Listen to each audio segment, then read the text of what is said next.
এ আলিয়ে শেরে খোদা মুশকিলে কোসার দাঁড়াতে একটি বড় ভুলকে আল্লাহ পাক বাঁচিয়েছিলেন। এ আলিয়ে শেরে খোদা মসজিদে নববীতে নফল নামাজ পড়ছেন সারা রাত্রি ধরে। ফজরের নামাজ পর অন্য সাহাবীদেরকে সাথীদেরকে বলছেন, বাড়ির পাশে একটা, এই মসজিদের পাশে একটা বাড়ি আছে, একটা রমণী একটা মহিলার সঙ্গে একটা পুরুষের সারা রাত্রি ঝামেলা হয়। এই ঝামেলার কারণটা জানতে চাই, ওদেরকে ডাক দাও। আল্লাহ পাক আল্লাহ তাআলা আপনার নবী পাকের সাহাবী আলিয়া শেরে খোদা মুশকিল কোসা হায়দারে কাররার নাকি আপনার আল্লাহ পাক জানিয়ে দেয় আলী হযরত আলীর মাধ্যমে একটা বড় ভুলকে আল্লাহ পাক বাঁচিয়ে নেবেন। বড় ভুল আপনার সংশোধন হবে। আপনার নবী পাকের সাহাবী আলী শেরে খোদা আপনার মুশকিলে কোসা হায়দারে কাররার তিনি আপনার বললেন ফজরের নামাজ সমাপ্ত হলো, আপনার বলছেন বাড়ি একটা পার্শ্বে বাড়ি দেখা যায়, এই বাড়িতে সারা রাত্রি ধরে একজন যুবকের সঙ্গে আর একজন রমণীর সঙ্গে আল্লাহর একজন বান্দির সঙ্গে সারা রাত্রি ধরে ঝামেলা হয়। ঝামেলার কারণ বুঝতে পারলাম না। আল্লাহর বান্দিকে ডাক দেওয়া হোক এবং যুবককে আপনার ডাক দেওয়া হোক। আল্লাহর বান্দিকে আপনার ডাক দেওয়া হলো এবং যুবক ব্যক্তিকে আপনার ডাক দেওয়া হলো। আমিরুল মুমিনিন আপনার নবীর সাহাবী হযরত আলী শেরে খোদা আল্লাহর ওলি তিনি আপনার বলতেছেন, ও আল্লাহর বান্দি, একটা কথা তোমাকে জিজ্ঞেস করতে চাই, একটা কথা জানতে চাই। সারা রাত্রির মধ্যে তোমাদের ঝামেলা চলছিল, সারা রাত্রির মধ্যে ঝামেলা হওয়ার কারণটা বুঝতে পারলাম না। আপনার আল্লাহর বান্দির চোখ দিয়ে আপনার পানি ঝরতে লাগলো। আপনার নবীর সাহাবী বললেন, ও আল্লাহর বান্দি, কান্নাটা বন্ধ করে নাও, কান্নাটা বন্ধ করে নাও, কান্না আর করো না, রাত্রির ঝামেলাটা আমার সামনে একটু প্রকাশ করে জানিয়ে দাও। আল্লাহর বান্দি নবীর সাহাবীকে আপনার বলতে লাগলেন যে, হে নবীর সাহাবী আমিরুল মুমিনিন, আমাদের ঝামেলার কারণ কি জানতে চান? বলে আপনাদের ঝামেলার কারণ জানতে চাই। সারা রাত্রি ধরে ঝামেলা করতেছিল, কারণ কি বুঝতে পারলাম না। বলে হুজুর কি বলবো, আমাদের গতকালকে বিবাহ সম্পন্ন হলো, কিন্তু বিবাহ সম্পন্ন হওয়ার পর আমাদের স্বামী স্ত্রীর মিলন হলো না, স্বামী স্ত্রীর মধ্যে মহব্বত জাগলো না, আমার উপর অসন্তুষ্ট হয়ে গেল, আমার উপর সন্তুষ্ট না, এর জন্য সারা রাত্রি ধরে আমাদের ঝামেলা চলছিল।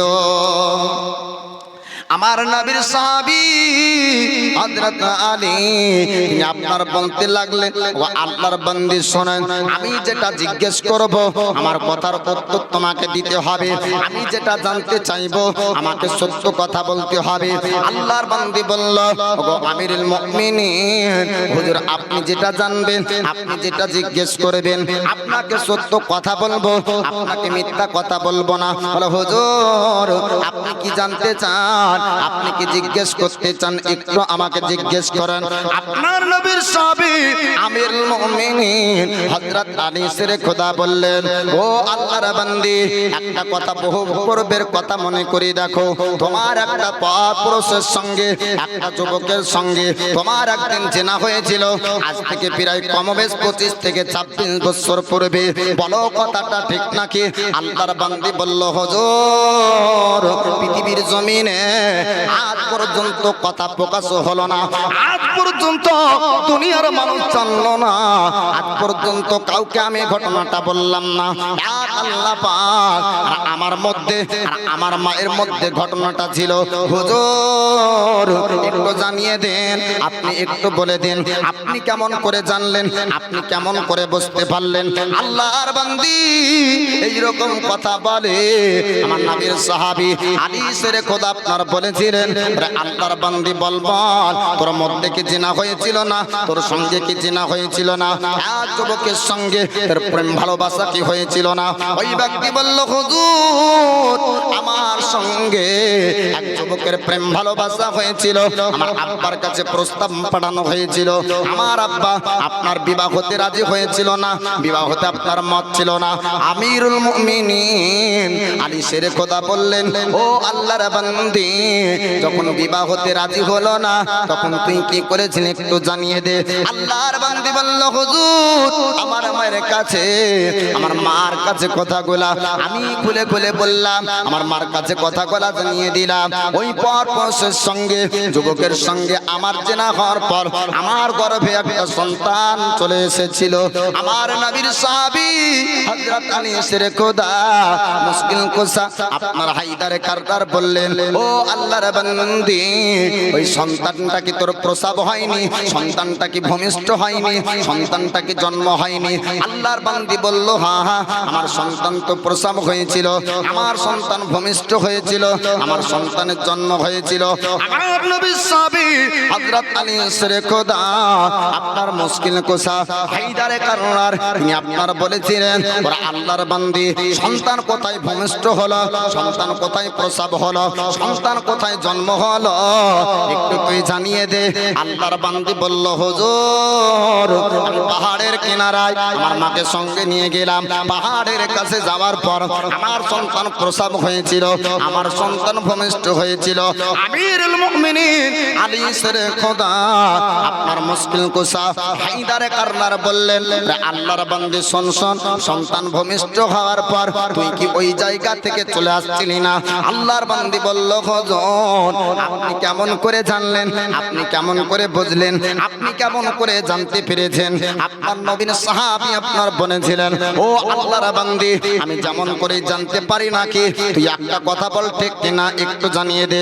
আল্লাহর বান্দি বলল, হুজুর গো, আপনি যেটা জানতে চাইছেন আপনার সত্য কথা। আমি প্রসব যখন বাচ্চা হয়ে গেল, বাচ্চা ভূমিষ্ঠ হওয়ার পর ওই জায়গা থেকে আমি বাড়ির দিকে রওনা হতে লাগলাম। আপনার আমিরুল মুমিনিন নবীর শ্রেষ্ঠ সাহাবী হযরত আলী বললেন, ও আল্লাহর বান্দি, ওরে আল্লাহর বান্দি, শোন শোন, যখন তুই বাড়ির দিকে যাচ্ছিলি তখন আপনার কুকুর কুত্তা দেখতে পাচ্ছিলে কিনা বল? বলে, হুজুর, আপনি পুরো ঘটনাটা মুখস্থ করে রেখে দিয়েছেন, আপনি কেমন করে বলতে পারছেন? আপনার আমিরুল মুমিনিন নবীর সাহাবী আল্লাহর ওলি আপনার বলতে লাগলেন, ওরে আল্লাহর বান্দি, শোন শোন, যখন কুকুর কুত্তা যাওয়াটা তুই দেখতে পালি তখন তুই কি করলি একটু জানিয়ে দে। বলে, হুজুর গো, আমার মধ্যে ভয় চলে আসলো, আমার মধ্যে চিন্তা আসলো, হয়তো বাচ্চাটাকে খেয়ে নিবে। বাচ্চাটাকে বাঁচানোর জন্য আমি একটা পাথর উঠালাম, আমি পাথরটাকে মারলাম, আর পাথরটা মারার পরে আপনার কুকুরটা পালিয়ে গেল। আল্লাহর ওলি নবীর সাহাবী হযরত আলী শেরে খোদা মুশকিল কুশা হায়দারে কাররার বলেছিলেন, ওরে আল্লাহর বান্দি, শোন শোন, ওই পাথরটা কোনো কুকুরকে লেগেছিল না, ওই পাথরটা তোর ছেলের পেশানিতে লেগেছিল। আলী শেরে খোদা বলছেন, ওই পাথরটা কোনো বাচ্চা, ওই কোনো ছেলের, আপনার কোনো কুকুরের গায়ে লেগেছিল না, বরং তোর ছেলের পেশানিতে ওই পাথরটা লেগেছিল। বলে, হুজুর হ্যাঁ। তখন তুই কি করলি? আল্লাহর বান্দি বলছে, হুজুর, যখন পেশানিতে লাগলো, পেশানি থেকে রক্ত বের হতে শুরু হলো, পেশানি থেকে যখন খুন বের হয়, আমি তো দৌড়তে লাগলাম, যাবার পরে বাচ্চার কাছে আমি ছুটে চলে গেলাম। আর যাবার পরে ওই বাচ্চাকে উঠালাম এবং তার পেশানিতে আমি পটি করে দিলাম, তার পেশানিতে আমি ব্যান্ডেজ করে দিলাম, তার পেশানিতে আমি একটা কাপড় বেঁধে দিলাম, রক্তটা বন্ধ হয়ে গেল। আপনার আমিরুল মুমিনিন হযরত আলী শেরে খোদা মুশকিল কুশা হায়দারে কাররার তিনি আপনার বললেন, ওরে আল্লাহর বান্দি, শোন শোন, তুই কি ওই জায়গা থেকে বাড়ির দিকে রওনা হয়েছিলি? বলে, হুজুর না না, আমি বাড়ির দিকে যাইনি, আমি ওখান থেকে কি করলাম, অন্য জায়গায় চলে গিয়েছিলাম। আমার আব্বার উপর রাগ করে আব্বার প্রতি ঘৃণা চলে আসলো, আব্বার প্রতি রাগ চলে আসলো। বলে, হুজুর, আমি বাড়ি গেলাম না, কেননা আব্বা যে আমার সম্পর্ক মেনে নেয়নি, আমি আব্বার বাড়িতে আর যাব না, অন্য গ্রামে চলে গিয়েছিলাম।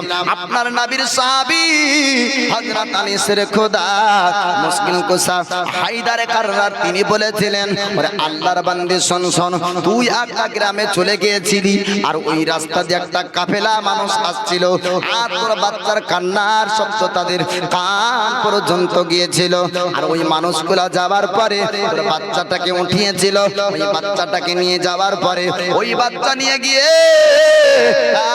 তুই নাই, আপনার প্রায় কমবেশ 25 বছর ধরে লালন পালন করে। কত বছর বললাম? 25 বছর। 25 বছর আপনার কেটে গিয়েছিল, আর 25 বছর কেটে যাওয়ার পর ওই বাচ্চাটা বিবাহর উপযুক্ত হয়েছিল। গ্রামবাসীরা আপনার চিন্তা করলো এই যুবকের বিবাহ কোথায় দেওয়া যায়। আর তুই এক নয় দুই নয় 25 বছর ওই গ্রামে ছিলি, তোর বিবাহ দেওয়ার জন্য গ্রামের মানুষ চিন্তিত হয়েছিল। ওরে আল্লাহর বান্দি, তুই কি দেখতে চাস 25 বছর পূর্বের তোর ওই হারিয়ে যাওয়া সন্তান, ওই পাহাড়ে ফেলা সন্তান আজ পৃথিবীর জমিনে কোন জায়গায় আছে? তুই কি দেখতে চাস? তুই কি জানতে চাস? আল্লাহর বান্দি বলল, হুজুর আমার ফেলে দেওয়া ওই বাচ্চাকে আজ কেমন করে দেখবো, হারিয়ে যাওয়া বাচ্চাকে কেমন করে দেখবো, ওই পেশানি আপনার খাম খাওয়া বাচ্চা আজকে কেমন করে দেখবো। আমিরুল মুমিনিন হযরত আলী শেরে খোদা বলেন, ও আল্লাহর বান্দি শোন শোন শোন, আজ থেকে 25 বছর পূর্বের হারিয়ে যাওয়া সন্তান আজকে পৃথিবীর জমিনে আর কোনো জায়গায় না, আর কোনো জায়গায় না, তোর সামনে যে দাঁড়িয়ে আছে তোর হারিয়ে যাওয়া ওই সন্তান। জোরে বলো সুবহানাল্লাহ। 25 বছর পূর্বের খবর, নবীর সাহাবী হওয়া সত্ত্বেও জানতে পারছেন, আল্লাহ পাক জানার শক্তি দিয়েছেন। জোরে বলুন সুবহানাল্লাহ সুবহানাল্লাহ। আর যদি কোনো মানুষ বলে যে নবী গায়েব জানে না, ওটা মানা যায়।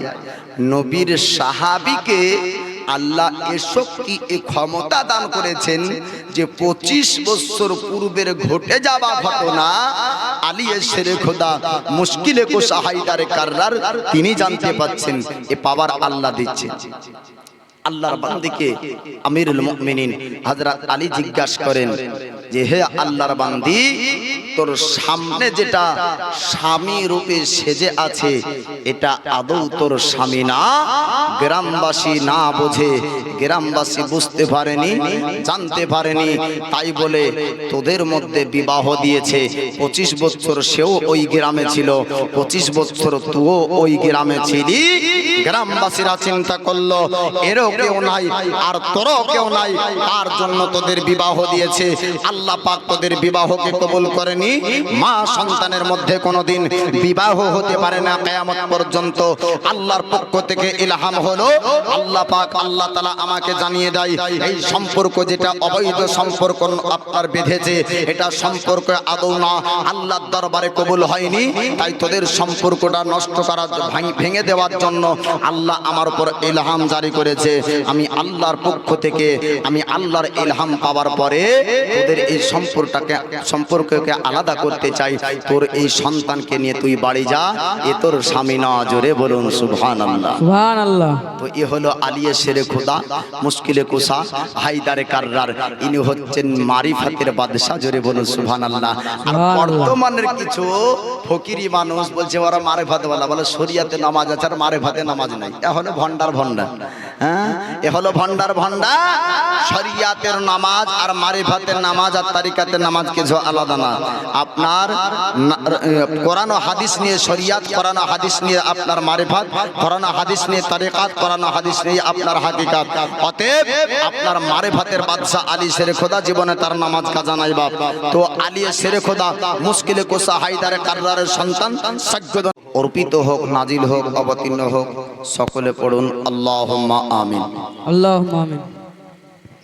আমি পিছনকার ভাইদেরকে বলবো, আপনি মুসলমান, আমি মুসলমান, আপনি আল্লাহর বান্দা, আমি আল্লাহর বান্দা, আপনি আমার ভাই, ভাই ভাই হিসাবে আপনাকে কথা বলি, একটু শামিয়ানার নিচে এসে বসেন, নেকি পাবেন।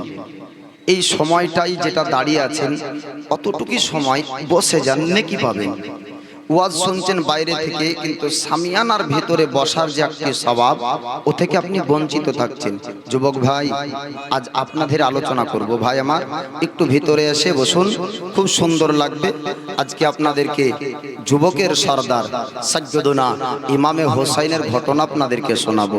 আল্লাহর কোরআন, পবিত্র কোরআন থেকে আয়াত তেলাওয়াত করেছি। আল্লাহ তাবারাক ওয়া তাআলা তিনি বলেন, ওয়ালা তাকুলু লিমান ইউকতালু ফি সাবিলিল্লাহি আমওয়াত বাল আহইয়াউম ওয়ালাকিন লা তাশউরুন। আল্লাহ পাক বলেন, যারা আমার রাস্তায় শাহাদাত বরণ করে, যারা আমার রাস্তায় শহীদ হয়, তাদেরকে তোমরা মুর্দা বলো না, তাদেরকে তোমরা মরা বলো না, তারা হলো জিন্দা জীবিত, তোমাদের কাছে খবর নাই। আল্লাহ পাক বলেন, আমার রাস্তায় শহীদ হয়েছে এরা হলো আপন কবরে জীবিত। এবং আল্লাহ পাক বলেন, আমি আল্লাহ তাদের কবরে রুজি খাবার পর্যন্ত পৌঁছিয়ে দিই। জোরে বলুন সুবহানাল্লাহ। সুবহানাল্লাহ। সাইয়্যিদুনা ইমামে হোসাইন, তিনি কারবালার জমিনে শহীদ হয়েছেন। উনাকে দিয়ে আপনার ৭২ জন ব্যক্তি শাহাদাত বরণ করেন। ইমামে হোসাইনের মা হচ্ছেন জান্নাত রমণী ফাতিমাতা জাহারা, আর পিতা হচ্ছেন হযরত আলী শেরে খোদা মুশকিল কুসা হায়দারে কাররার। দুইজন ব্যক্তির একটি করে কথা বলবো, তারপরে ইমামে হোসাইনের আলোচনার দিকে আগিয়ে যাব। এ ফাতিমাতা জাহারাকে যখন আমার রাসূলে পাক দেখতেন এবং ফাতিমার নিকটে যেতেন, তো জান্নাত রমণী ফাতিমাতা জাহারার শরীর থেকে জান্নাতি খুশবু নিতেন। জোরে বলুন সুবহানাল্লাহ। সুবহানাল্লাহ। সাহাবীরা বলতেন, ইয়া রাসূলুল্লাহ, নবী গো, আপনি উম্মে কুলসুম, আপনি জৈনাবা, আপনি রোকাইয়া, তাদের কাছে যান যখন, আপনি এমন খুশবু বা এমনটা করেন না।